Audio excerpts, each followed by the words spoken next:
And the podcast that began 13.7 billion years ago, if you believe in determinism, is back. We're back. The back is back. It's me, Val. He's Nate. And Nate keeps going, doesn't it? Yep. Just waiting for a mate. Yep. I said something earlier to you. I just said, how old's the universe? You said 13.7 billion years. I said, I was thinking Earth years. When you said years, I'm going Earth years.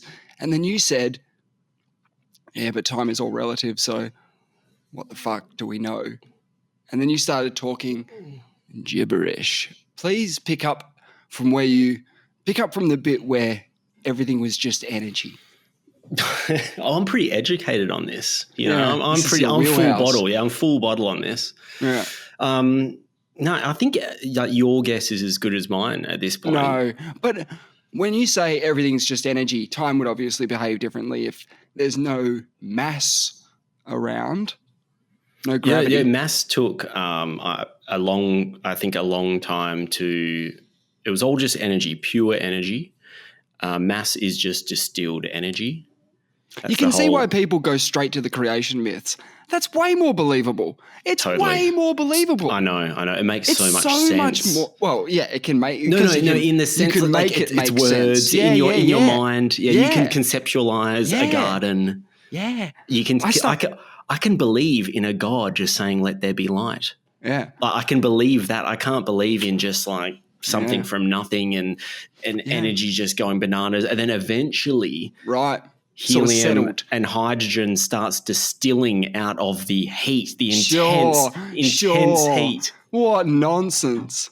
And when I say intense heat, it's not even. It's hot, but it's heat is just a small component of the electromagnetic spectrum. So it's just fucking energy going nuts. If God created the universe, He wouldn't go, okay, I'm going to create a ball of energy the size of a paperclip at the center of the universe, and I'm going to set that bad boy off, and it's all just going to be energy for a while until it becomes mass.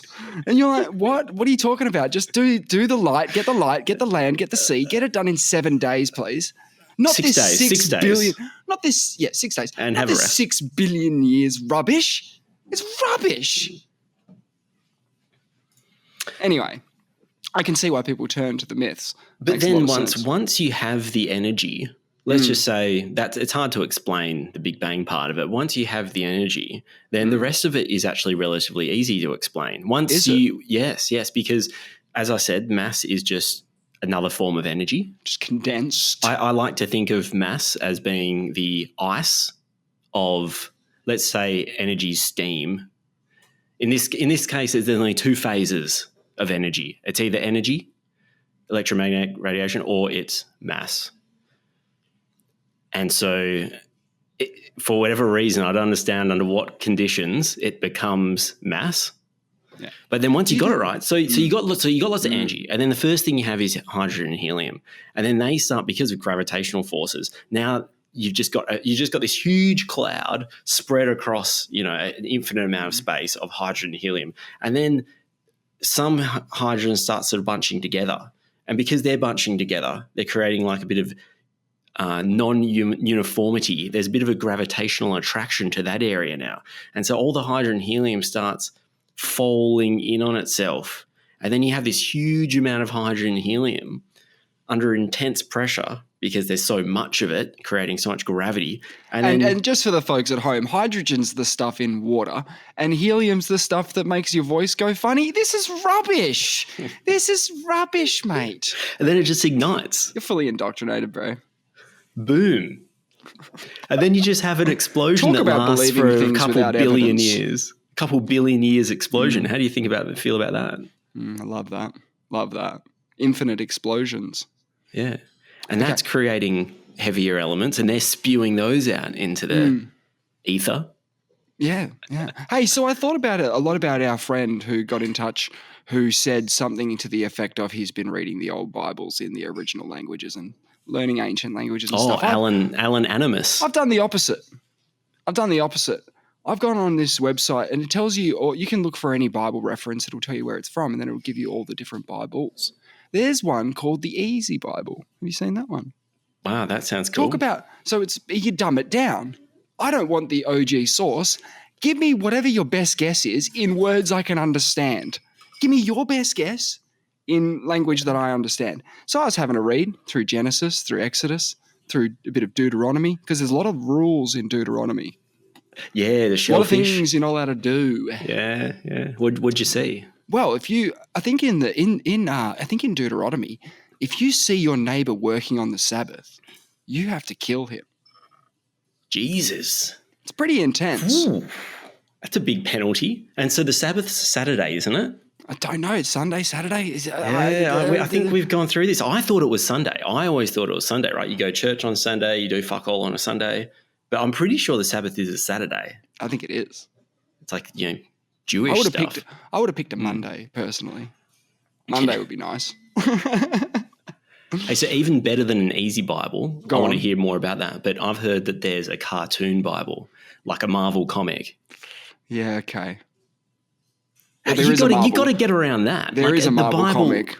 How good would the Bible be as a comic? Well, there is a Marvel comic with Jesus starring as the main character in the thing. We talked about that before, but I haven't heard about a comic series. I'm sure there are a billion cartoons about the Bible.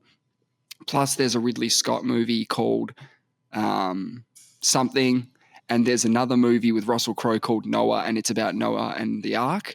And I'm wondering if in that... Wait. Russell Crowe plays Noah? Russell Crowe, the Australian guy, he plays Noah. Okay.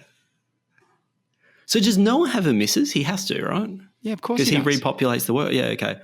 But I thought he had kids because his kids came on the boat. With their wives. Yeah. He had three sons. Technically, he wouldn't need to bring a wife on the boat. He wouldn't need one, technically. Because he's already got the, Well, yeah, but if you're going to reset the population to 4, to 7. Mate, does he have to do everything? He just built a boat. Does he have to also produce all the people?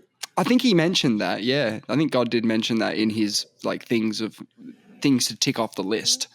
Build the boat, get all the animals. His poor wife has to repopulate the earth. See, no one focuses on Noah's wife. How do we know Noah and we don't know who Noah's wife is? She is the female that has... She's the Eve. She's the real Eve. She's the Eve. Yeah. She's doing all the hard work. He's just built a boat, man. He's just lounging about. Well, he was also 500 years old when he built the boat. Yeah, it's probably like a super He was pretty old. He was pretty old when he built the boat. And but he was having kids in his 500s. I reckon those were pretty Ark, productive years. In his 500s, yeah. The Ark would be a sick name for a super yacht. I'm sure it exists. Yeah. Oh, absolutely. I think they'd call anything where they have to transport large animals over ocean, I think they would regard that as a bit of an ark situation. Say if they were flying over, jetting over some pandas or something, So does Noah's Ark have anything to do with the Ark of the Covenant? Nothing to do with them. So what is an ark? Like, is an ark a boat or what is? I think you could simplify it to a vessel, because a vessel can be on land or on sea. A vessel is a cup, for example, but pretty sure it's just a box on sticks. And the reason why they're pretty sure it existed, it being the historians, is because there are depictions of it all across ancient history. People keeping this sort of thing alive. Everyone knew the dimensions of the box, so they could recreate it. Sorry, I thought you were talking about the boat. I thought you were talking about Noah's Ark and the historians believe. And I was looking at you thinking, I was watching a very old debate between Bill O'Reilly and Bill Maher, who made that Religulous documentary, which is, by all accounts, a pretty anti-religious sort of documentary. And O'Reilly, I guess, being a pretty staunch Christian, said very nonchalantly, very factually, I'm on the news right now-y, didn't they just find Noah's Ark in Turkey? I saw an article about this. I assume that's complete bullshit. What do you mean? The Ark being in Turkey?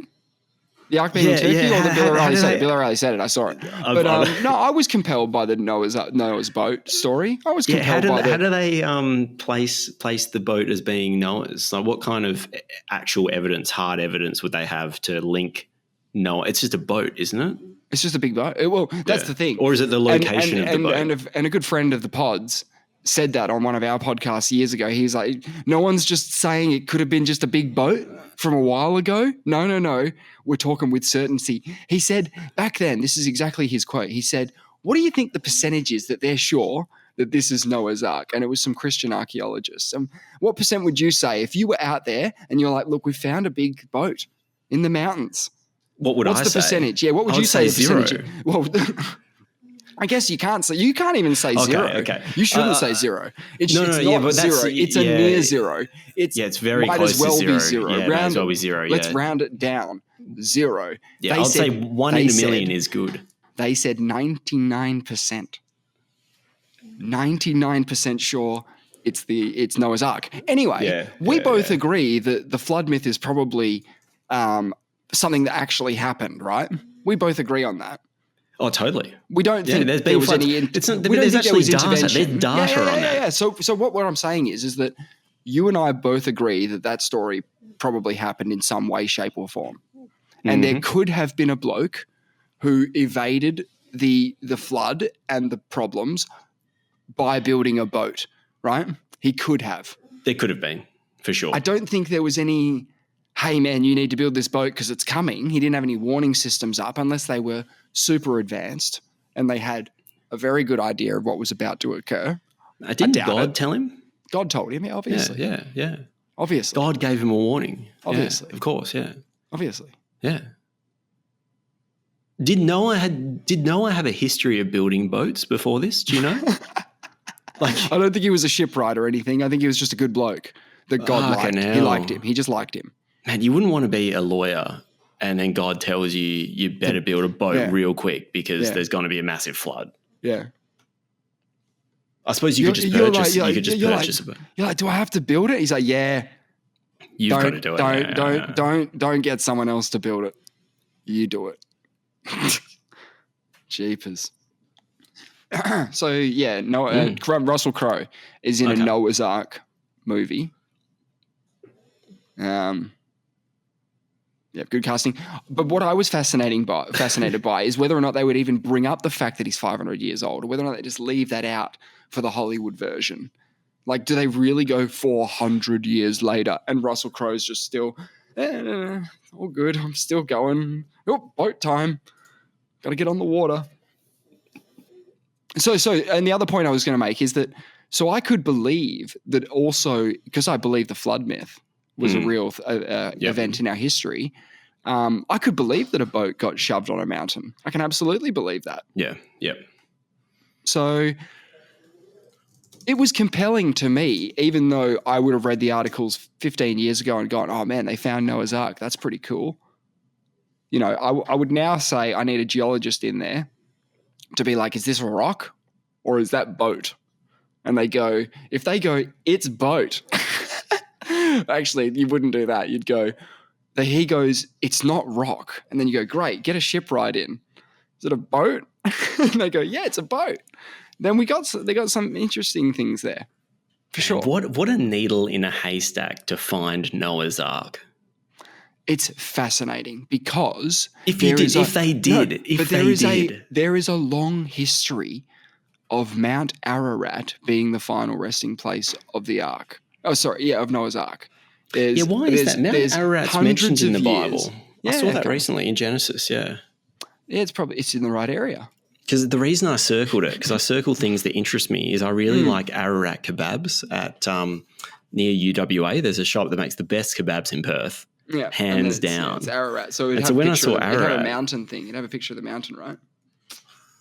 Probably. No, well, I didn't see that, but that stuck out to me. I'd never heard of it. Here we go. Chapter 8 of Genesis. And the ark rested in the 7th month on the 17th day of the month upon the mountains of Ararat. And what verse is that? It's chapter 8, verse 4 of Genesis. Yeah. Okay. Because verse 4 of Genesis in the Easy Bible, it says, on the 17th day of the 7th month, the ship stopped on the ground. It was sitting on top of the Ararat Mountains.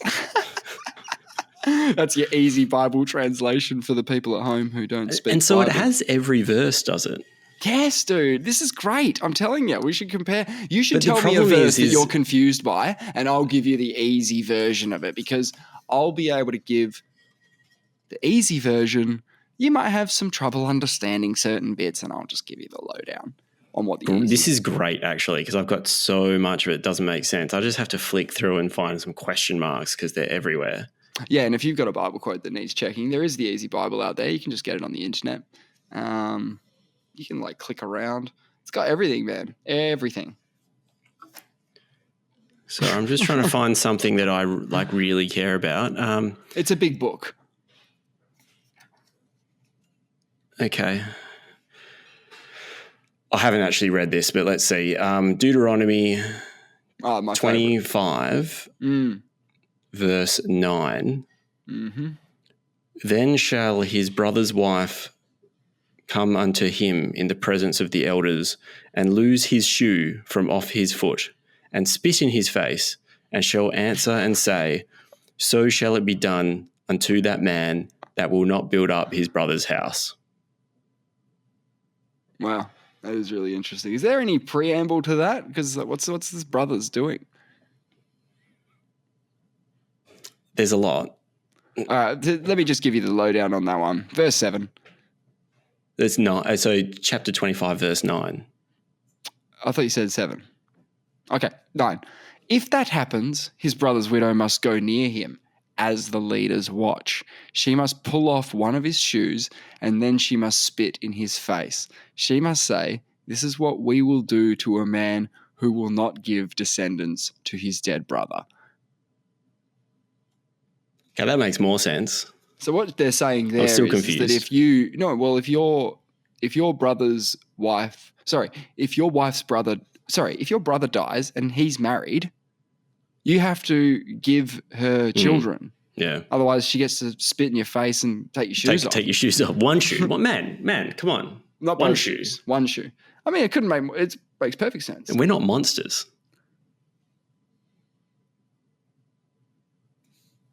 Oh man, I like this. This is literally the next verse.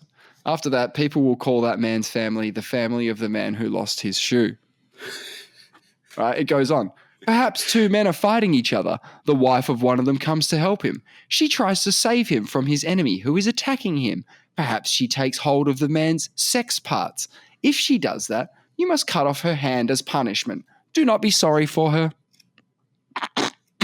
Brutal. So the Old Testament's brutal as hell.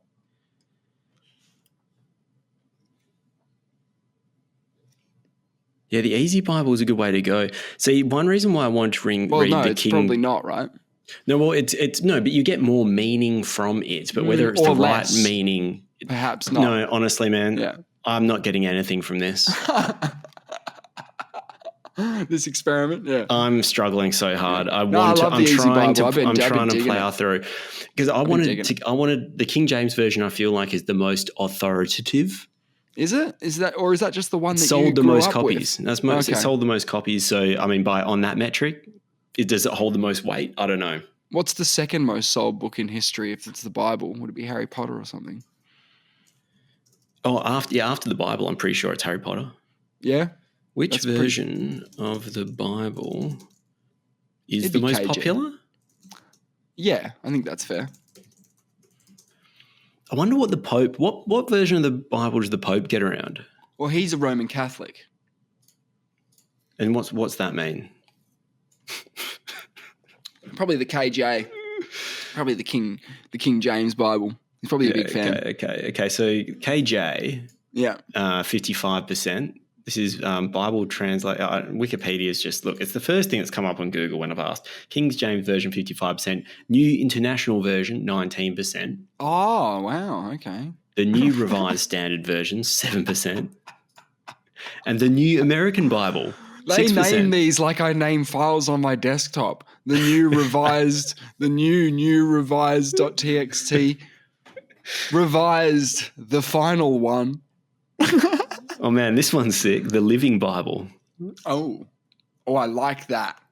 I like the idea of that. So what do you do? Just keep updating the meaning to be current with the times? Yeah, just get with the times. And Moses took his iPhone and texted thy neighbor. Yeah. Do not covet thy neighbor's cheeseburger.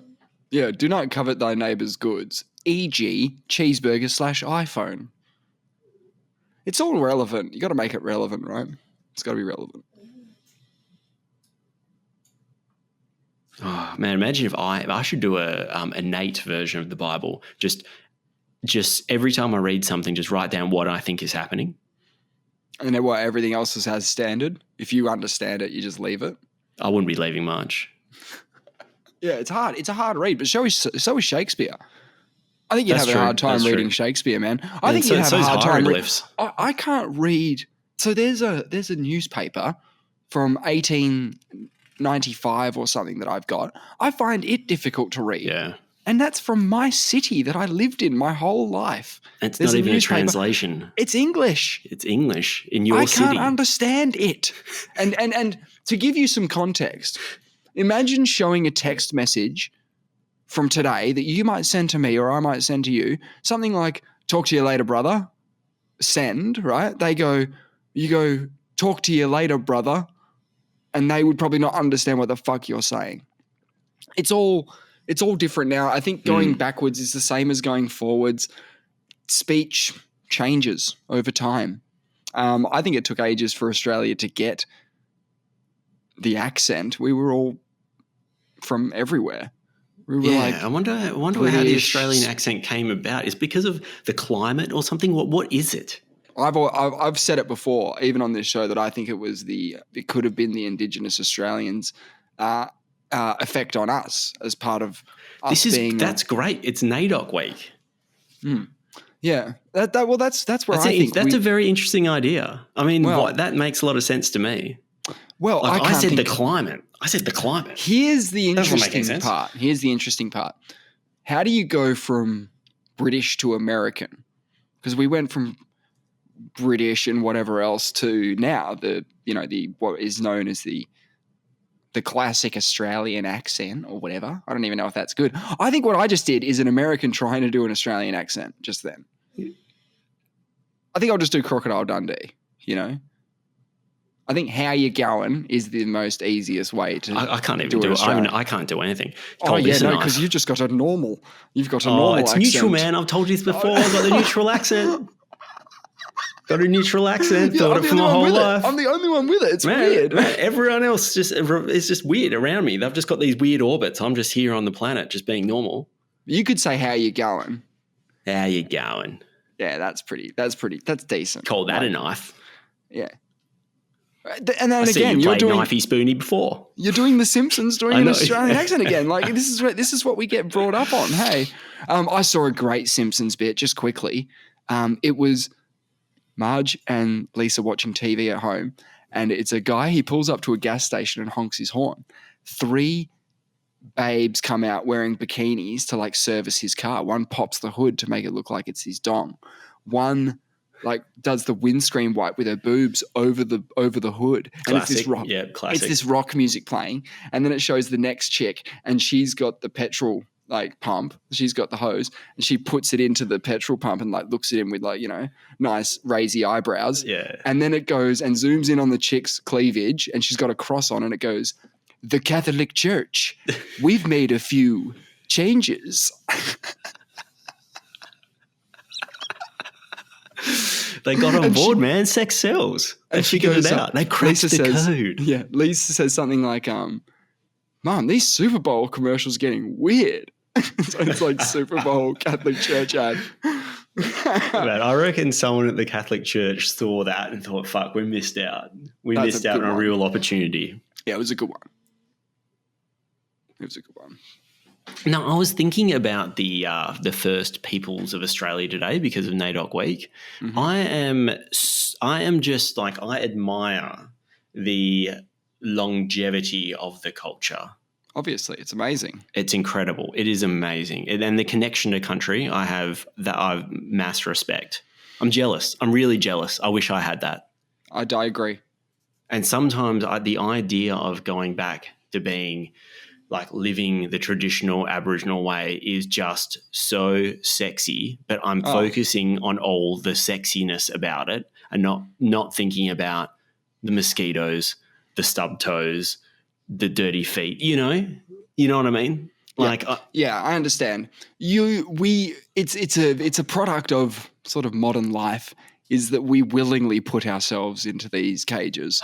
We willingly subject ourselves to life in these concrete, I don't know, prisons, tombs, if you like, and the removal of any ideas of connecting with country and things like that. You know, the idea of it being, oh, that'd be too hard. That whole thing is perfectly fine for the powers that be. I'm sad I don't have the skill to be able to live off the land. I don't have the ability. I know things have changed. Like, I mean, right now where I live, it's so urban that all the nature's been removed. Well, so obviously sure. I can't live off the land here. I'd be eating my neighbour's grass, you know. You must see a kangaroo every now and then. Yeah, I see a kangaroo at the golf course. It's just very artificial. Everything's different to what it would be. I was going to sell the lie that we see them all the time. I was going to keep that going. I would have just said, oh, yeah, I see them in the morning. I see them in the city. They get on the train. They're all around. They're everywhere. Oh, yeah, to our American listeners and anyone, our non-Australian listeners. Oh, I mean, I'll write it to school. They're bloody everywhere. What is cool is that if you wanted to go see a kangaroo, it's 20 minutes in any direction. You'll probably find one somewhere. Oh, yeah, you can get one. You can get one. I don't see one regularly. But what does NAIDOC stand for? Oh, way to put me on the spot. Yeah, I don't know either. Well, it's got to be like National Australian Indigenous Day. Oh, no, but it's a week, isn't it? But it might be a day that we celebrate. Day of celebration. Yeah, I think we did it. I think we did it. Because it is to celebrate history, culture, achievements of Aboriginal and Torres Strait Islanders. I don't even know, is Torres Strait the top of Queensland? Yeah. And so they've got their own culture then, obviously. I know less about that then. Yeah. I don't know. So. They must be the islands. They must be. National Aboriginal and Islander Day Observance Committee. Oh, ours was better. Wait, what is it? National Aboriginal and Islander Day Observance Committee. Oh, no, ours is better for sure. I think No. Maybe not. Propose a change. Maybe not. I think that's highly. You can't be making that call. No, there's personal preference. Yeah, well, sure, but who gives a shit? No, I take your point. I'd like a celebration. I think we could do that as well. I don't think there's really anything that we can't. I don't think there's nothing we can do enough to celebrate it. Oh no, get around it. Well, and I do like that there's more of an acknowledgement nowadays of the atrocities as well. Like, you got to own it. I still think there's more to be done there. Oh no, there is, but it's moving in the right direction, right? You can only improve. Sure. It depends, right? That would depend on who you ask, I guess. There'd be some people who are pretty upset with the progress, and there'd be people who are okay with the progress.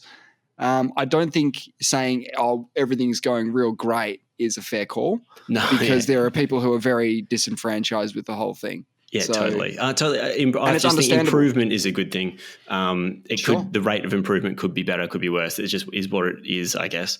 But like, for example, at work, I like that they put up like a timeline of events and things, and they're not very pleasant, but it's a sober reminder. Exactly. Yeah. I don't it's need not it hiding. To be pleasant. I need it to be the truth. What I don't want to do is a Japan situation, and you don't teach your population about the rape of Nanking, for example, which is one of the most horrific events in history, and they completely deny that it happens. They don't teach their population about it. I think you got to learn from your mistakes so you don't do it again. Yeah. A bit like Germany's done. I mean, everyone's done things wrong. I don't know what they do on a yearly basis. Would they do something to mark it all every year? I think it's just the acknowledgement and that teaching in terms of like it's part of the curriculum and stuff. It's part of the history. Don't try and sweep it under the rug like I do with my poor history. So the theme, and now I know the theme as well because this is advertised. I don't know what you do with a NAIDOC theme, but they are themed. Keep the fire burning, black, loud, and proud. Great. But I think, I don't know, some of the artwork and stuff must revolve around that. I don't know. Yeah, it'd be their campaign this year. And so I think we've talked about this before, but I just want to think about when the First Peoples did come to Australia, because I hear it was around 65, 70,000 years ago. That's between 60 and 70, yeah. That's usually what people say. And have we talked about the Toba eruption that happened 73,000 years ago? Have you heard about this? I think we've talked about it, but you'd have to remind me. It was I believe it is the third biggest volcanic explosion in known history, not just recorded history, in terms of, how you can sometimes you can piece together when there's a massive caldera, you can surmise at some point there was a huge volcanic explosion. The Toba eruption was mega, and it was in Indonesia around Sumatra or Java, somewhere there. And I think it was Graham Hancock, I think it was him, I don't know, suggested that he thinks the Toba eruption may have just been the thing to get some people to walk the plank and make that epic journey to Australia, because they're so desperate to get off and away from that area that they may have just done. Because a lot of people say that it's suicide taking a boat in those, that distance at that point in time with technology the way it was. Yeah, of course, it's 70,000 years ago. Yeah, the first person, the first people to do it, it was an epic adventure. Of course, but and at the very limits of technology. They walked here though. They didn't boat here. Is that a fact? There's evidence of them boating around once they were here, boating backwards and forwards, trading stuff. But 100% they walked on a land bridge. Right. Okay. Because I know I know the land was far greater. I didn't realize Australia was connected. Yeah. No, connected. Yeah. And what's it called? That peninsula. I forget. But that whole Southeast Asia region was one big landmass. Connected to Queensland. Yeah. Right. It wasn't a big landmass because but you can imagine all of the islands of Indonesia, of which there are thousands. Yeah. Thousands of islands in Indonesia. That's just land waiting to happen. In those times, it all would have been connected land, just mountain ranges. So why did it take them so long to get here? It didn't. Well, humans have been around for 200,000 years in the form. I've seen the pictures of the human migration, and it's like someone's best guess, I guess, but it's on sort of Wikipedia. And if you look at that, we're pretty early. So you've got here, I'll give you the picture. Let me show you this. I'll just share it here. Yeah, sure. Yep, here it is. Okay, so here's the picture. Yeah. The red lines are what you kind of need to follow to get to Australia, right? Out of Africa, across the top of India, down into Southeast Asia, across to Indonesia, and then boom, there's Mount Toba eruption, 74 KYA, right? There's your Mount Toba right there. Yeah. Okay. And these are the islands that were probably connected. I'm looking at New Guinea on the side here, and Papua, but you can actually see in those islands a lot of potential land bridge options. So that was, they're saying 40,000 here on this one, which is where Mungo's aged to, which was Mungo Man, which was in New South Wales, I believe. They found one of the oldest sort of Mungo Man. Yeah, he's one of the oldest sort of discovered remains. Yeah, okay. Also, ChatGPT suggests that the journey to Australia would have involved moving through Southeast Asia and crossing several short sea gaps. Short sea gaps. So I don't know if it was I don't know if it was land all the way. I think there was a sea crossing. Yeah, but I've seen other pictures of the Earth that time, like with sea levels. And it looks way better. I would need to see that because, this is under the land bridges and short sea crossings sections I just asked, how did humans get to Australia? But ChatGPT, of course, I didn't really ask it much. So that looks better. Like this one looks better. Anyway. Australia was way bigger than that. So if you see something that looks like Australia back then, it's not right, because the West Australian coast was way bigger. But this covers 120,000 years, so it's not going to be accurate all over. Yeah. No, but I want the world 70,000 years ago. There's a website for that. Yeah. But yeah, well, the point we were trying to make is it didn't take them all that long. It actually took them longer to inhabit other areas. Yeah. Okay, so 65. That's how. So what's like that? look at South America. That's 14 Ka. Yeah. 65 versus 16 up in North America, Canada 4. Up in Greenland, that's 4 Ka. No one was there. Yeah, okay. See, that seems to make some sense. It's interesting, though. See how they've got Clovis there in North America? Yes. Obviously, there's a lot of evidence to suggest there was human habitation there long before that. But, that's the mainstream. Is nothing before Clovis is the dogma. I thought you were going to point out that it's interesting that migration to Madagascar came from sort of Indonesia way. Oh, yeah. So Madagascar wasn't sort of settled by anyone from Africa. It was settled from Asia. Maybe Madagascar is just like a movable island. It was closer to Indonesia. They hopped on and it just sort of floated. Obviously. And the other fun one is these daredevils who end up in Hawaii and in New Zealand. Now, they haven't marked Easter Island on there. Where did the Easter Island inhabitants come from? Because I've got probably no idea. They probably do. Well, I don't have an idea. So let me just quickly, I just want to run through the Toba eruption just on Wikipedia really quickly so we can get a scale of how big it was. Because this is a super volcanic eruption occurred 74,000 years ago in Sumatra.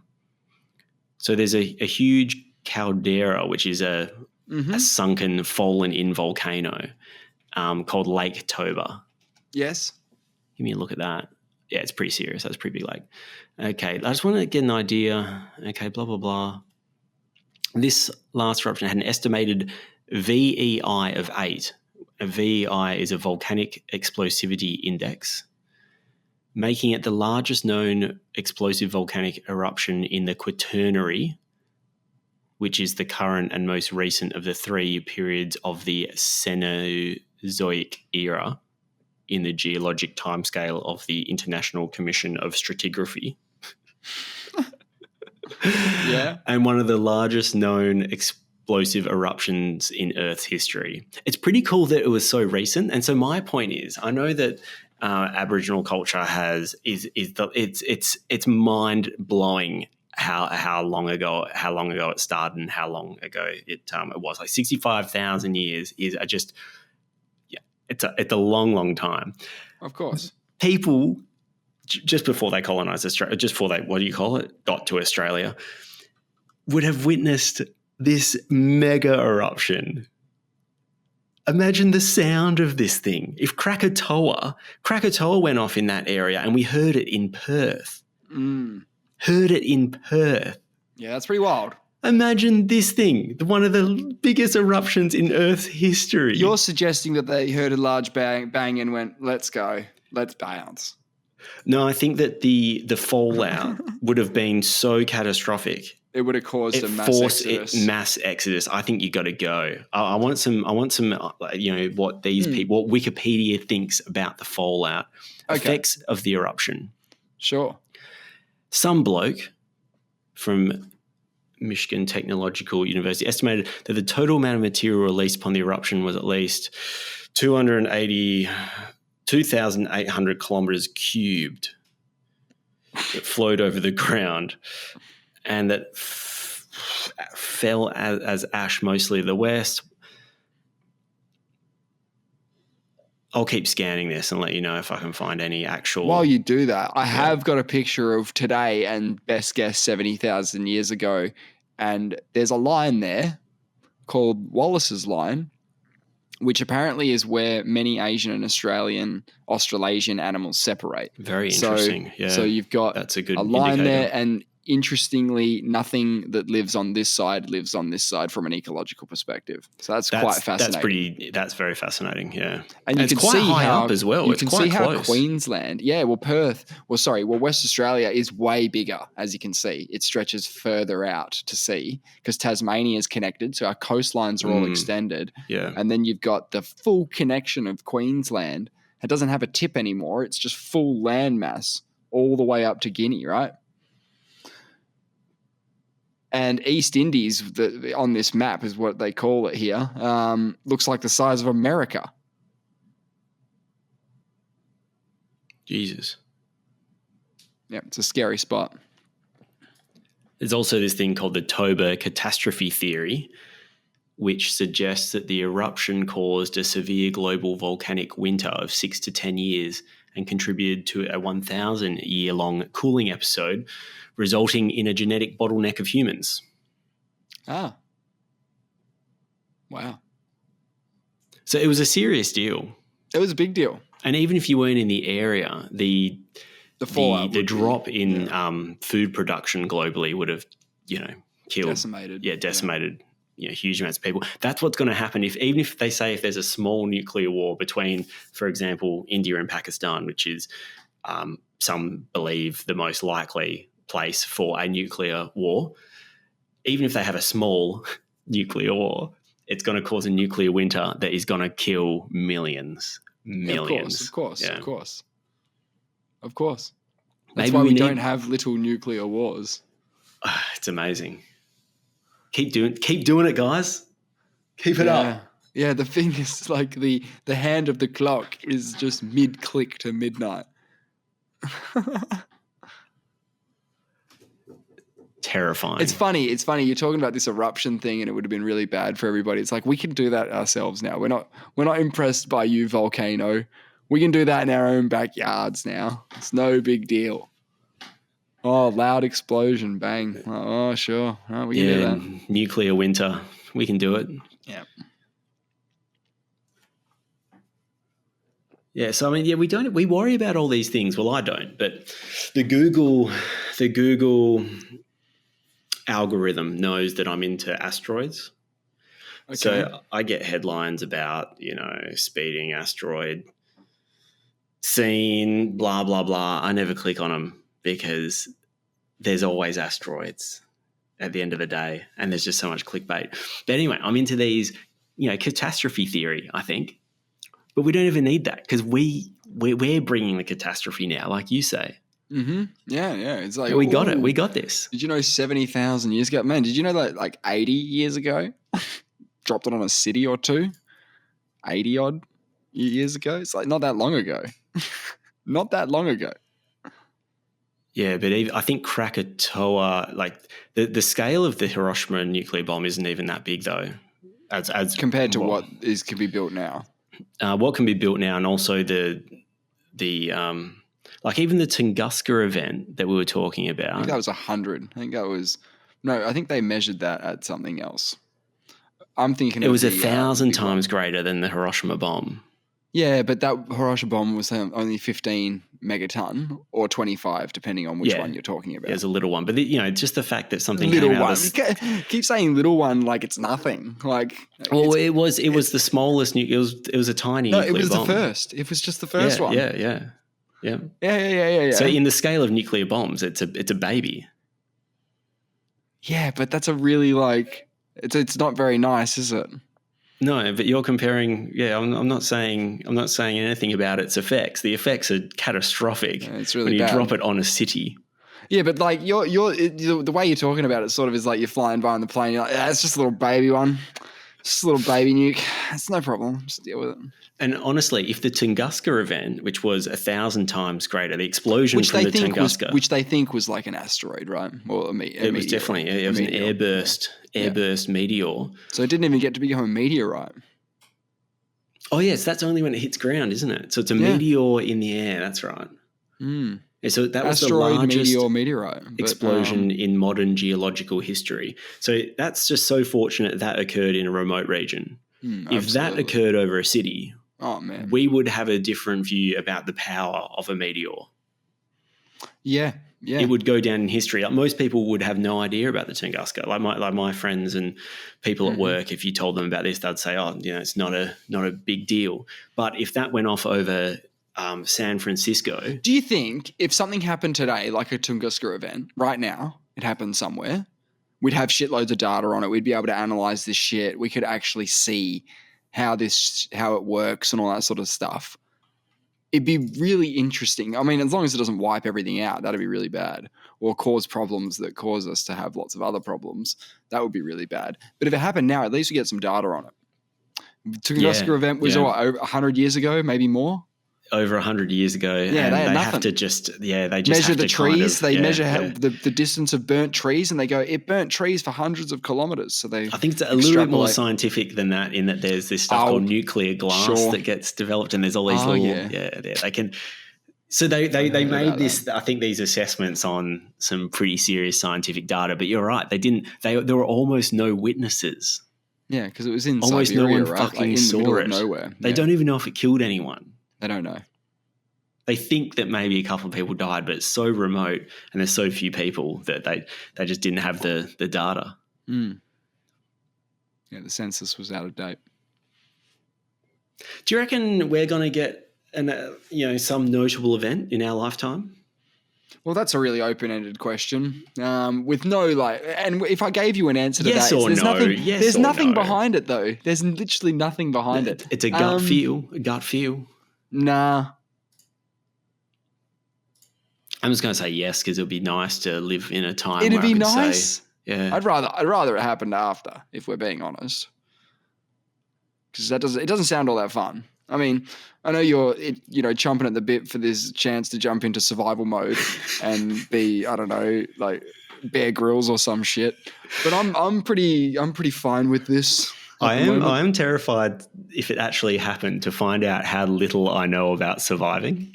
Well, I think you'd learn. I think you'd either learn pretty quick or die pretty quick. Imagine how sick I would be. Sick? I'd drink like bad water, or I'd eat a bird or something, or a berry I'm not supposed to eat. Oh, the whole world's exploded, and you're like, I gotta eat this bird and drink this water. Ugh, this blows. I want life back the way it was. No, it's fair. It's fair. And then imagine trying to describe to people. If things went really backwards, describe to people what life was like. Yeah, so what you're saying is that you survived the cataclysm, and in 30 years' time, people are going, oi, tell that story again about the old days. And you'd go, I'd be telling people about flushing toilets, the flushing toilets. I mean, man, I just bogged into like a thing, and I'll push a button. And all the kids are just looking at you like this going, yeah, what happened? A whirlpool just sucks it down the tube, and they go, where's it go? I go, fucking don't care. Don't know. They wouldn't even believe me. Yeah. They wouldn't believe me. I like that you went straight to toilets. They fascinate me. They're not going to believe this. Like, telephones, communication, nuclear weapons. Oh, man. I'd say to him, you know what caused all this? We had the ability to do it ourselves, We could have done it ourselves. We didn't. That's where we were at. We were fighting for more resources. Yeah. But I'm talking about Tunguskas. The greed's going to take us down. Yeah, Tunguskas, or a Toba, a Tunguska, or if Apophis takes a little left turn, could be in some strife. That's coming by. Did you hear about Mark Cavendish going Super Saiyan and winning his 35th stage of the Tour de France? Did not hear about this. What do you mean by going Super Saiyan? Did you just read that? We live in different worlds. No, Super Saiyan. Well, he you just don't usually drop Dragon Ball Z references. No. He had 34 career victories in the Tour de France, coming into last year's Tour de France. Okay, and he came back last year and to try and get another win. He's equals Eddie Merckx for the most stage victories in Tour de France history. So he So came they're back big last deals. year. Pretty big deal. He's a sprinter and he's old. So he's barely washed up. Came back last year. He got pipped at the post in one of the stages. And then the next stage crashed out and broke his collarbone. And it was supposed to be his last year. Yeah, right. But now he's back. He's back. And what, back he in a came big around for way? one. Well, back in a big way. He got a stage win. He's got How the does that fairy happen? tale ending. Yeah, How does that happen? He just wanted it. Why are people at the end of their careers achieving the pinnacle? Because Does that make any sense? He had to have the whole body of work coming into it. I guess it's a bit like Biden. Biden's at his peak right now, right? He's peaking. He's peaking. He's yeah, peaking. It is like Biden. It is Biden. Our mutual friend of the podcast and dear friend, said quite tragically, he said the Democrats need to go full Trump mode and just deny that he's not fine, as in just say, I have never felt better. Like get Joe Biden up there going, never felt better in my whole life. I've never, ever, ever, ever, ever felt better. This is the best I've ever felt. Like, you know, what he's saying is they need to start bullshitting. Yeah.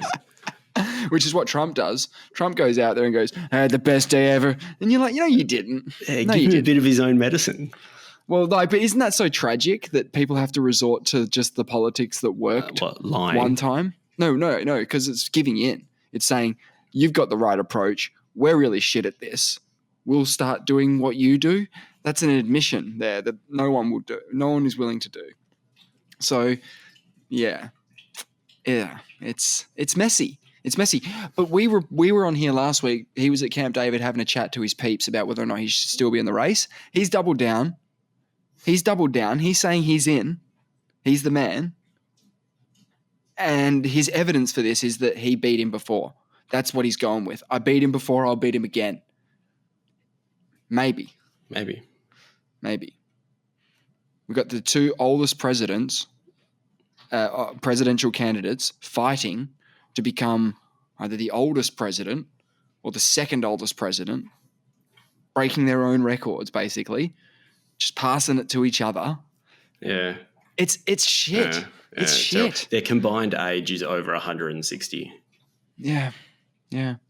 And I guess my point, because we were talking about this guy who's in the tour, you know, he sounds like he's still at an age where he probably could perform the desk job of president.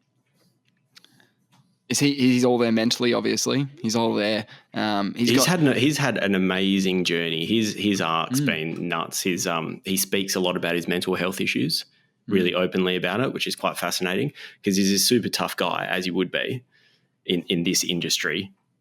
He's cemented himself as the world's greatest sprinter ever. He's also well poised to dispel some of the myths around being a tough guy in sport and the mental pressures that people put on themselves to project an image of strength when in reality showing the true side and that things are shit is actually like a strength, not a weakness. So I think that's what he's sort of tapping into there, that talking about this stuff is actually a strength, not a weakness. And people aren't going to turn their backs on you for saying that you're having a rough time. You'd think that people are going to be supportive. And yeah, we love all that these days. Yeah. Big fan of that. Yeah. And you know what it used to be? It used to be just like in the 80s or something, an AFL commentator would see some gesture and they'd be like, see that there? That guy is a really, really good bloke, that guy right there. What a good bloke. And it would have been something small. They've picked up on what men were able to express at the time and they've gone, he's done the maximum. He's done the absolute maximum. You can't express yourself as a man much more than he just did just then. That is a good, top quality bloke right there. No, it's good. I'm glad that we're doing that these days. I'm glad it's a thing. I haven't seen the doco, but he does talk about how his mental health issues affected his performance, which is also fascinating considering he has cemented himself as the world's greatest ever sprinter. So he's had a lot of success along with some adversity. He's perfectly poised to be that voice for people out there who want to be like him, to say, hey, you might have some fucking rough times out there and it might fuck you up. I did. You know, that's sort of. Yeah. It's you know, we all know that everyone's got problems, and now that everyone knows that everyone has problems, there's a certain element of no one gives a shit anymore because everyone's like, well, everyone's got problems, so the fucking stigma's who being gives a taken shit? away to some degree. Well, the pendulum swung too far. We've gone too far. Now that we know everyone's got problems, we don't really care everyone's about. Complaining. Well, no, not that everyone's complaining. More that just I'm having we're becoming desensitized to problems. Yes. Because we're getting because it's okay to talk about it. You get all these problems, then it's all like, hey, on a sec, it's all of a sudden it's going to lose its gravity. Someone's going to be like, hey, man, I just wanted to, you know, tell you about some of the mental struggles I've been dealing with lately, and you'll be like, mate, you're the third person today to tell me about your mental struggles. Yeah. No, well, the prevalence is crazy, isn't it? It is nuts.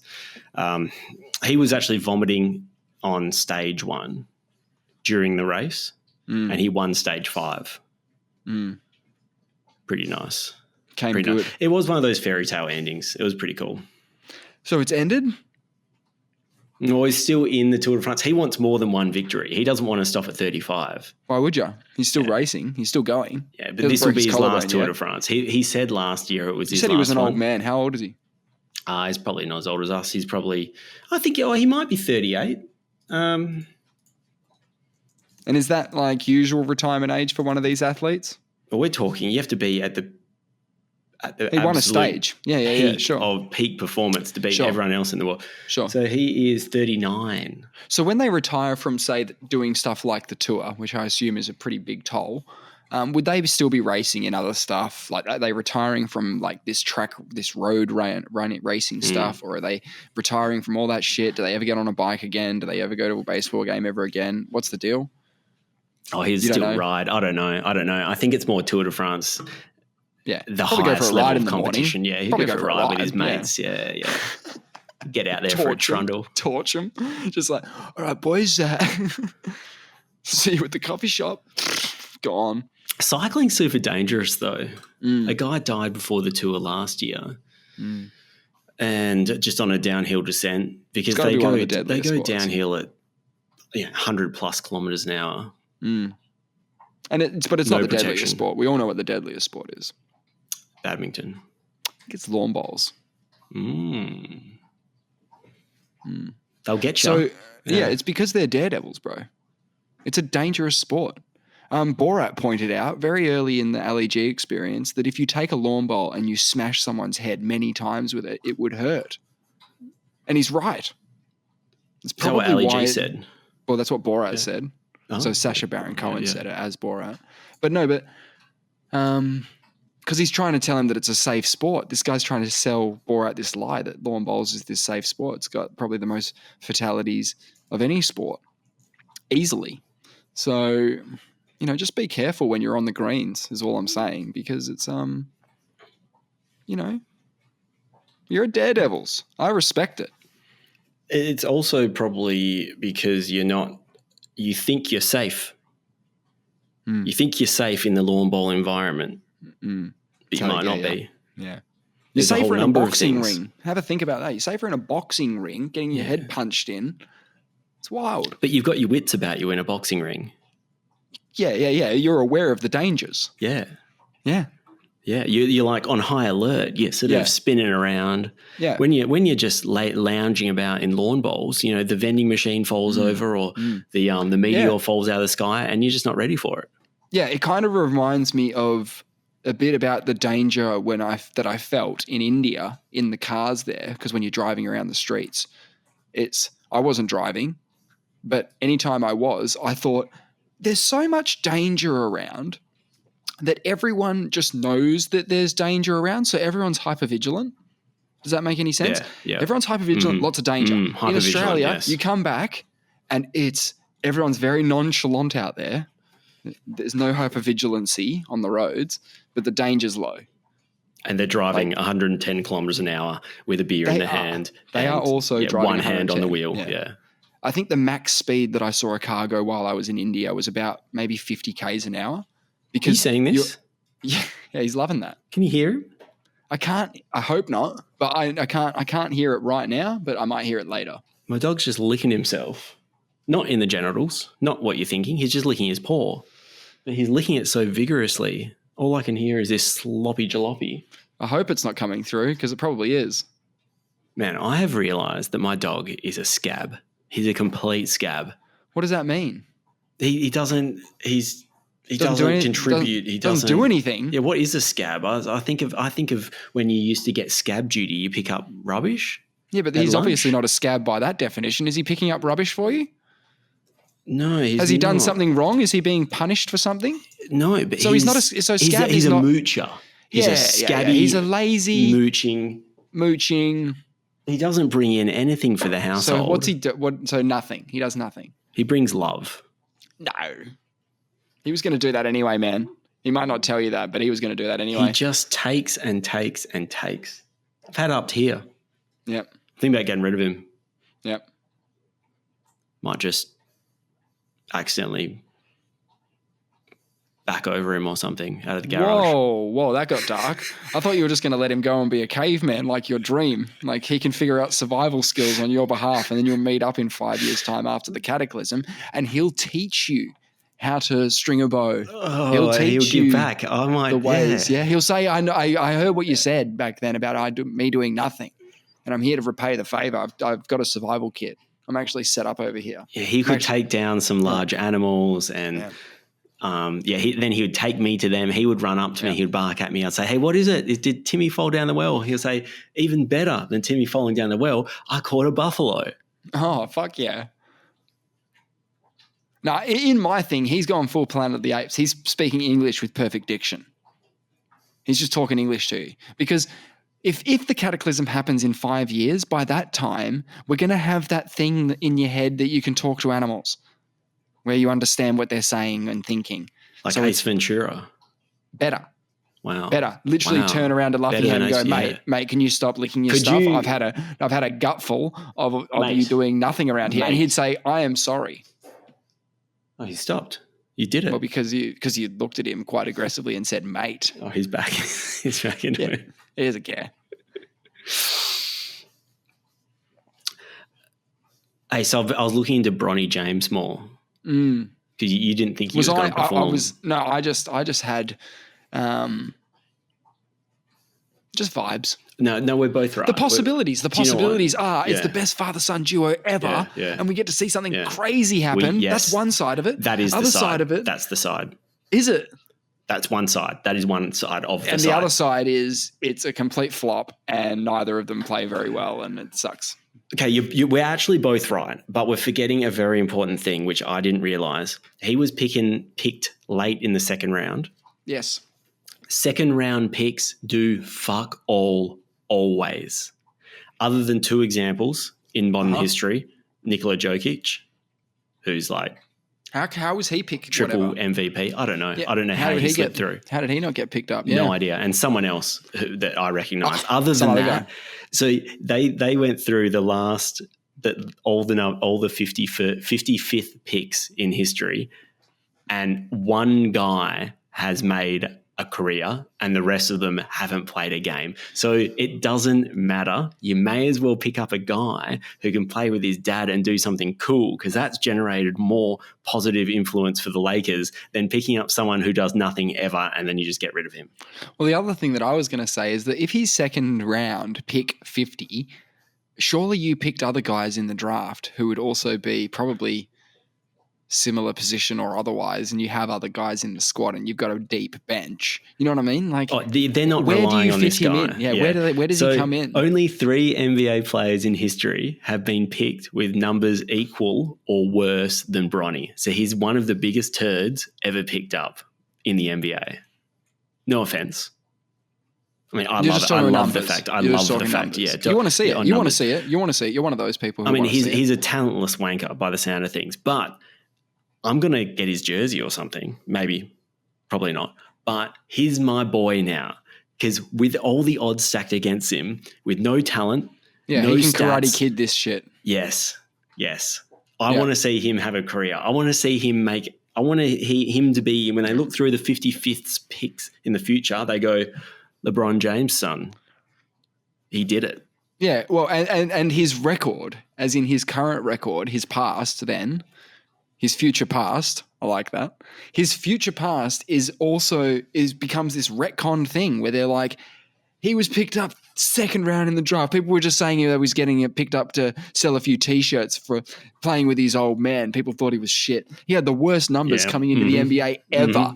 Ever. The worst numbers coming into the NBA draft ever. And he had a career. He won 3 championship rings. He got to play with his old man. His old MVP. his old man ended up coach of the team. It's a huge story. It's a beautiful thing. You know, we couldn't have planned this any better. How did they get this pick? He should have been pick number 1. All this sort of shit. There'll be like, people will talk shit about it for years to come. It'll sell papers, even though paper doesn't exist in the future. They'll actually start making papers again. So they can They'll sell start making papers again. Yes. Yeah, no, you're right. It is a cool story. It could be a really shitty 30 for 30 documentary in about 5 years' time, or it could be the greatest thing ever. We don't know. I'm so glad that the Lakers actually just picked him up and thought, fuck it. But they didn't have a choice. Like, LeBron is the team. He's the franchise. He does what he wants. If he wants them to pick up his son. So start of the season, they're going to fake a shooting guard injury. He's going to be out for the season. They're going to call Bronny up. He's going to have a few cracks, throw a few alley-oops up to his old man. I don't know. Yeah. Just one alley-oop play, just to be immortalized. Yeah. How good do you have to be? So I didn't know Ken Griffey Jr. Was the son of Ken Griffey, who was also a baseballer. Well, are they both? Yeah, well, obviously. Well, I knew he was the son of Ken Griffey. You're talking about Ken Griffey Jr., the Ken Griffey Jr. from when we were kids, right? Yeah, like Ken Griffey Jr. Yeah, right. Yeah. So his father, Ken Griffey, Griffey Senior, and they played in the same baseball team, very much like Bronny and Lebron. That's amazing. Baseball's a good one to do it in. Boxing's another good one because people box into their 50s these days, but you don't exactly want to box your son, do you? No, you don't. See, the Griffeys both shared the same outfield. So one was center field and one was left deep field or whatever. That's what do you disgusting. call it? What do they call it? Left field, center field, right field. Yeah, okay, left field, and that's really cool. See, that's the magic of family that I was telling you about last week. You're forgetting the magic of family. I'm forgetting the magic of family. What the fuck is the magic of family? Yeah. No, we're all about magical families. And there hasn't been that many moments like that because people's careers are short and means you got to have a kid when you're young. That's prerequisite A. Have a kid when you're to having a sporting. I'm never having a sporting career with my son. And then being the best at what you do and having the pull to get your son into your team. If Bronny was a girl, would there be pressure on LeBronette to transition to being a man so she can play in the NBA or he can play in the NBA? Yeah. Do you think? I don't think so, but yes. No pressure? Oh, heaps of pressure. Heaps of media pressure. Media pressure. Sorry, it just came to mind. You were telling me, but you were talking about Biden and Trump. That situation. Isn't that, and we were talking about The Simpsons earlier, that this is the classic Kudos Kang moment, isn't it? The aliens that say, you have to vote for one of us. Yeah. It's a two-party system. You have to vote for one of us. Well, I might just vote for a third party. Go ahead. Throw away your vote. It's one of my favorite Simpsons quotes ever. So good. And because basically the situation we're in. Well, no, the situation that they were in is that it was revealed to the people of the world that they were aliens in alien suits who said, but your system still says that you have to elect one of us crazy squid aliens. So not the exact same situation. Well, yeah. They're two very unpopular people. But the fact you don't have any option that isn't 80 years old. You have to vote for an 80-year-old. Yeah, how's RFK doing? I thought RFK Kennedy would be doing I think really he's well. about 11%. He's probably one of the only people who's actually like an independent who's still in the race, but I'm putting that in inverted commas because he doesn't reach prerequisites to even get a kick to be on the debate stage. So it would be weird to have Joe Biden, Donald Trump. Yeah. You have to have a certain amount. So they'll check polls and be like, look, if you're polling over 20%, then you could probably have a seat. Is that? Oh, man, that's... But like he's one independent. He's the third option. No. He's the third best option, is he not? No, what I'm saying is that you have two parties in America, and then you have independents. The independents are not together; they are literally independent. Okay, so there could be thousands of them going, not in the presidential run-up, but in the states. And yes, there were some who had declared their runs for presidency. The only one who's either still in the race or still polling any numbers is RFK Jr. And it would have been weird to have him on the debate stage as a third person, because because he's not 80. I think that from their perspective, meaning Joe Biden and Donald Trump, they probably don't want him up there. No, right? It just gives him a platform, right?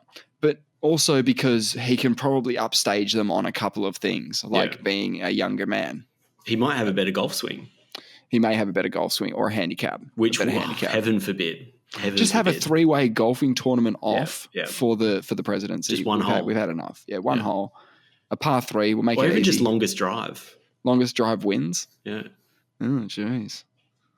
4 more years of Trump then, I guess, because he just looks like he can generate a lot of power. I don't know. We haven't even seen RFK's game. I know he could be a sleeping giant on this one.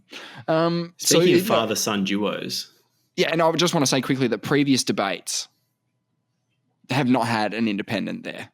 They have a Republican and they have a Democrat. Yeah, okay. That's just how they roll. It sucks, but that's how they roll. Kudos and it's the Kang. same in Australia. If they were holding a candidate debate, they would have someone from the Labor Party and someone from the Liberal Party. That's it. Yeah. So maybe they'd have a Greens there. Yeah, maybe. I was gonna say, maybe. Wouldn't that be a possibility? Yeah. Maybe. I think they probably would, actually. They probably would. But even that's not, in brackets, fair, let's say. He's still going. Oh, man.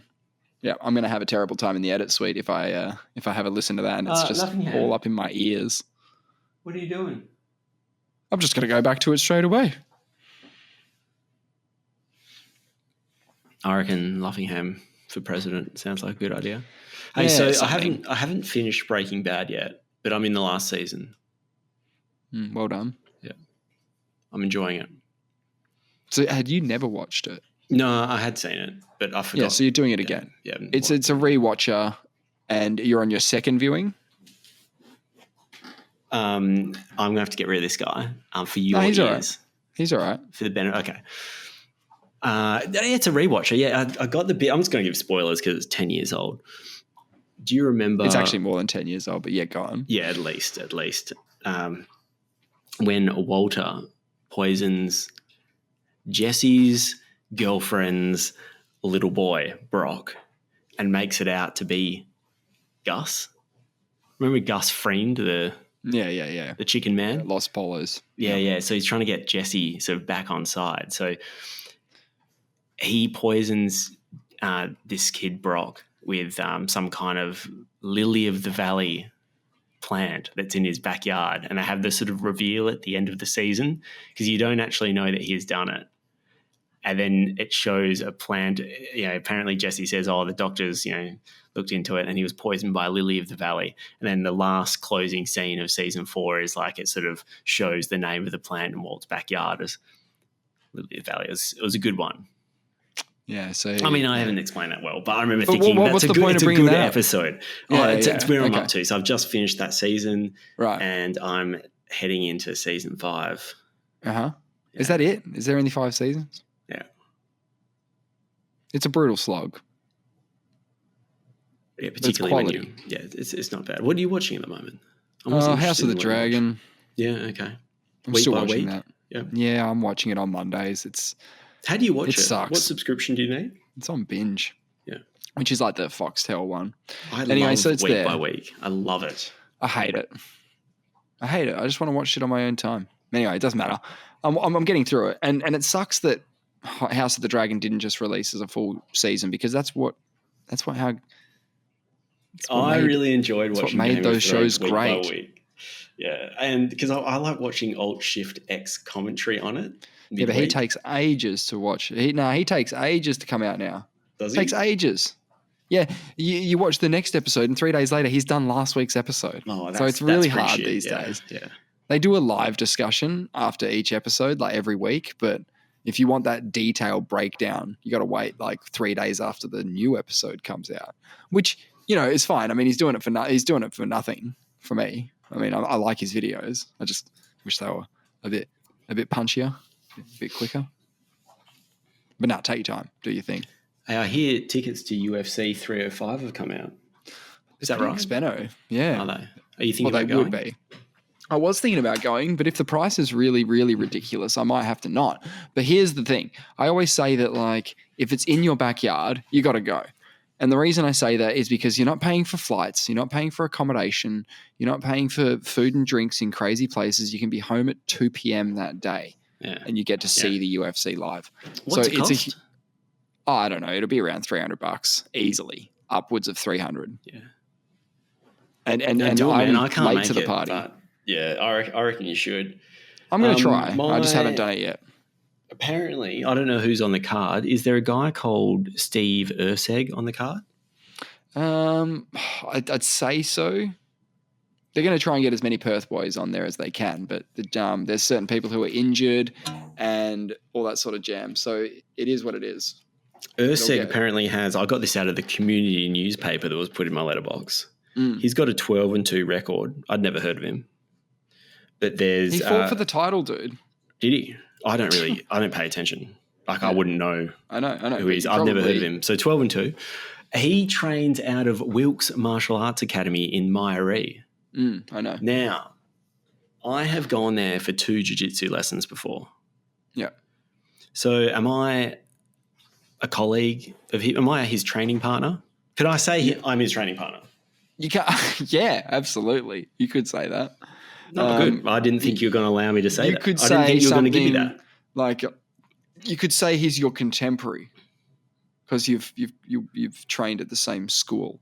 So he's your contemporary. Yeah, good one. Because I was thinking, I don't think you should go straight to he's my training partner or I'm his coach or I'll fuck you up. I thought I was going to start with training partner. Could I say I'm his lover? Could I say I'm his lover? Could I tell people that me and him are a thing?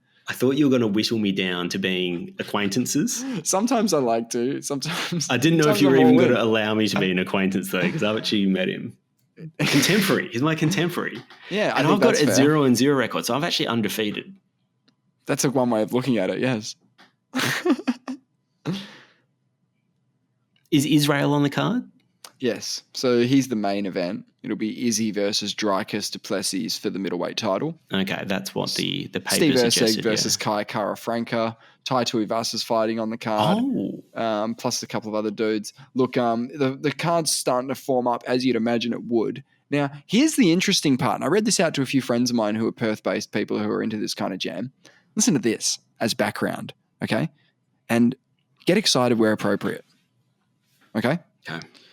The event will mark the promotion's third visit to Perth and first since UFC 284 in February 2023, as well as the beginning That was my wedding.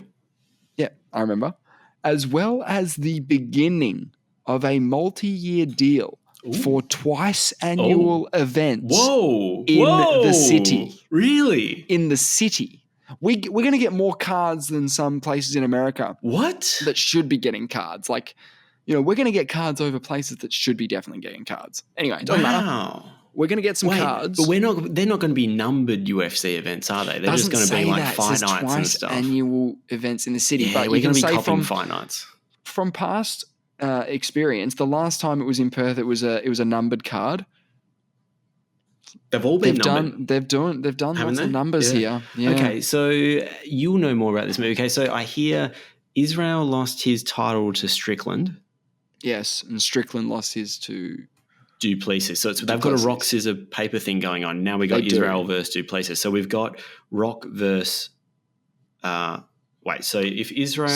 So let's say Strickland is rock. Okay. That would make Izzy scissors. Yes. That would make du Plessis paper. Yeah. Because paper beat rock, right? Yeah. Okay. So Israel may beat du Plessis on that based on that off logic. that alone. Yeah. Well, that's the paper logic is pretty solid. GG. That's GG. Yeah. And the rules are quite clear. is that unless someone does like Statue of Liberty or something, paper does get defeated by scissors. It cuts. I might actually drop a bit of money on that because that logic is undeniable. What, you're going to put some money on scissors? Easy. Yeah, it's easy. You're going to put money on scissors to beat paper. Is that what you're saying? Yeah. Is that what you're saying? Yes. You're going to put money on scissors to beat paper. Of course. Of course. It's the easiest bet ever. Who would not bet on scissors to beat paper? Like, are you crazy? Yeah. What's easy paying? Don't know. Okay. I doubt he'll be the favourite. Really? Well, I suppose So Israel's record's 27-3. That's quite a lot of fights, isn't it? And then Duplessis is 21-2. I'm starting to think the rock scissors paper analogy doesn't work because what we're actually talking about here is say Adesanya is shoe. You've got rock, paper, scissors, and shoe, right? How do these fit into each other? Well, they don't. Okay. Who's the fourth person we're talking about here? Anybody. What I'm trying to say is that this isn't a rock, paper, scissors thing because Izzy would had to have beaten Dreykus before, in my opinion. Oh, I see. No, but they have to complete the circle. Otherwise, it doesn't make any sense. We have an opportunity to complete the circle. Yeah. Yes. And so what does it mean if Duplessis is plus 102? I hate it when they do odds like this. And Adesanya is negative 125. So who's the favourite? Is it the negative? I would have thought that the negative would have been the favourite. That's what I thought. I don't understand those odds. Is that just America being like? It's so weird. Like dick? if you get someone to explain it to you, it's really annoying because they go, if you put $100 on them, you'll get this much back, and I'm like, yeah. So it's $1.20.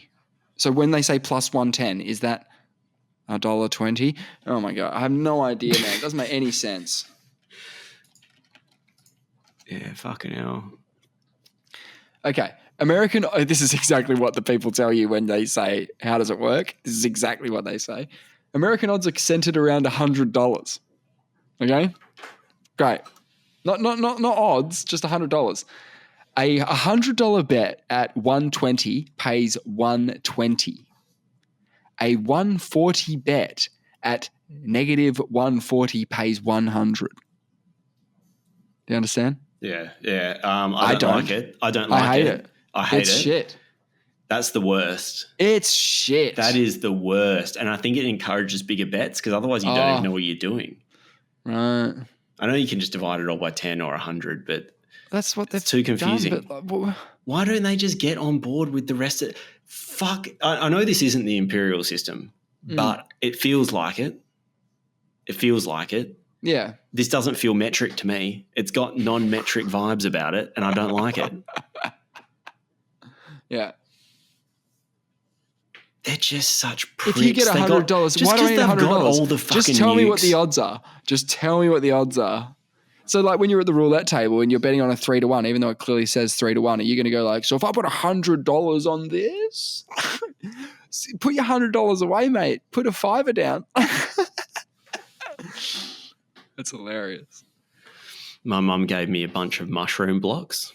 I didn't know what a mushroom block was, but it's basically a big piece of dirt or manure that's pressed together, and they must, I'm making this up, I don't know, they must like rub fungal spores all around the outside, and mushrooms just start growing out of this block quite uncontrollably.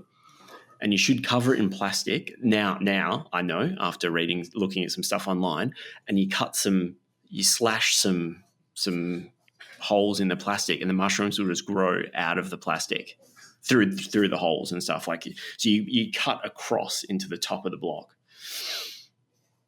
So I have these blocks that have just been producing mushrooms, but I'm not ballsy enough to eat them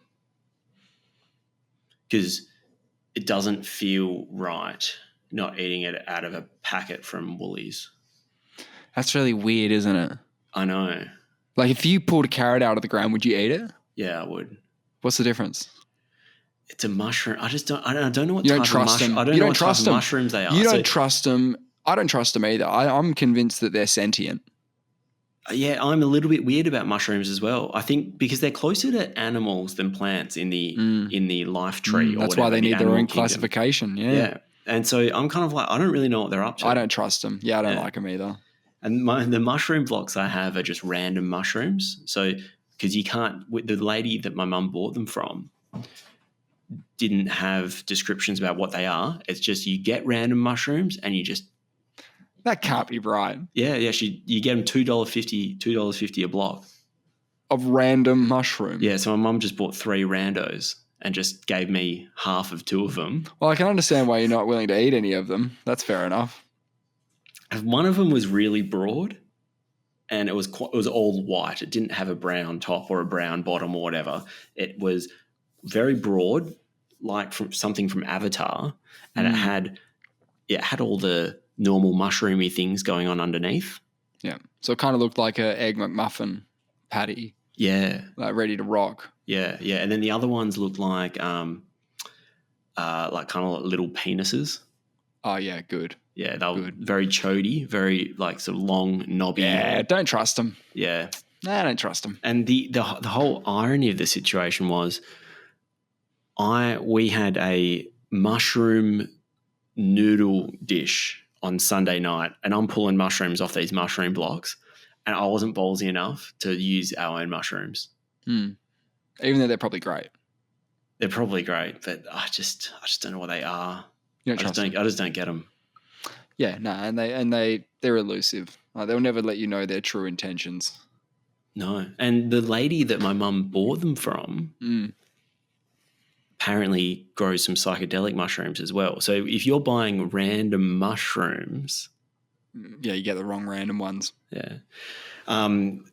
Apparently, anyway, she wasn't selling those, of course. But how does she know that she hasn't slipped in some kind of psychedelic mushroom among the regular mushrooms? I don't know how these things work. It's like buying a brownie. I don't think that'd be in the random mix. It's like buying a brownie from a baker that makes a lot of marijuana brownies. Like, yeah, that happened, but they weren't meant to make marijuana brownies, but that did happen. Yeah, and I might accidentally have a psychedelic mushroom noodle dish. Terrible. I mean, I wouldn't want to have too much.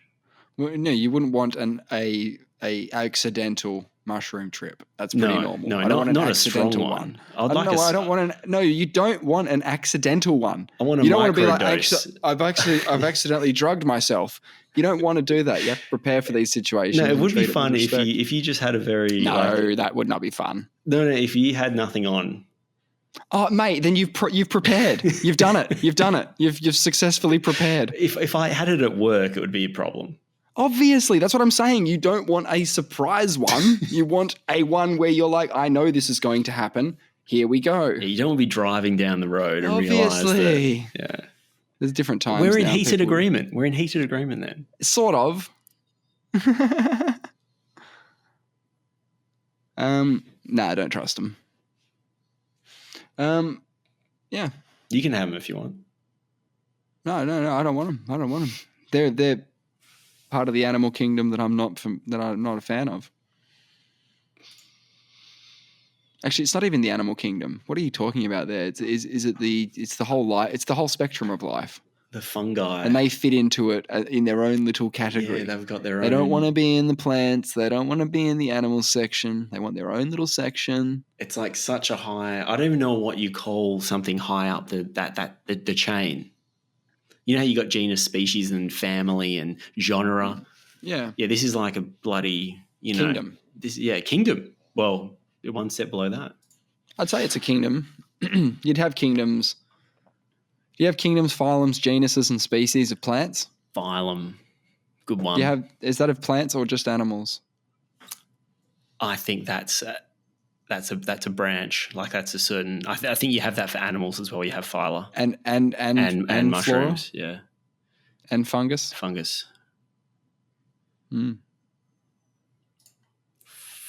Funguses. I'm not a fan of anything that can just pop up if you leave like a sandwich in your bag for a semester or two. I don't like that. Yeah, that's the weird things about those human plant animals. No, not human, but animal plant animals. Yeah, and they don't need sunlight. Nah, I don't like it. They can live in a vacuum, some of them. Really? Some of them can exist in a vacuum. That's why people think they came from space. I thought they came on a meteorite. I know the spores can survive. They're probably all one connected mushroom at the end of the day. They're probably all one mushroom together. We probably just evolved out of mushrooms. Or we're becoming mushrooms slowly. Maybe it's an example of convergent evolution, like the crabs. Yeah. Everything evolves into crabs, but at some point you become a mushroom. It's just the best. Yeah, it's just the best form of life. Yeah, that makes sense. On correspondence, just before we wrap, we posed the question, I think it was in our description of our video last week, of was Bible David real? And we got an answer. I didn't expect an answer so quick. But we actually did get an answer on that one. Let me just pull it up. Bible David. Okay. Yeah. So the bisexual one. Yeah, we were talking about that a bit. So this says, God himself says in chapter 4, verse 163 of the Quran, English meaning, we have sent thee inspiration as we have sent it to Noah and the messengers after him.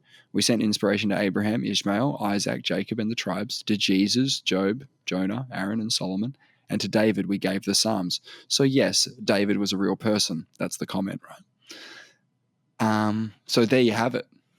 He was a real person. Yeah, was a real person. They gave him the Psalms. I think whenever you cite God himself saying something, that's a tough ask.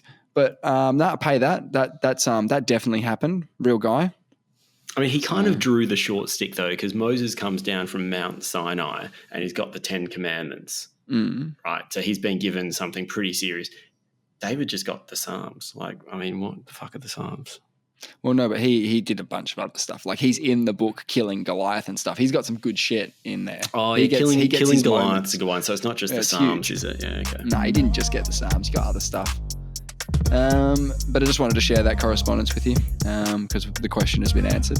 That is the show this week. Thank you for tuning in. Thank you, Nate. Pleasure. Next week we'll talk about serpents in the sky. Oh, good. More serpents in the sky. We'll get to the bottom of that. See you then.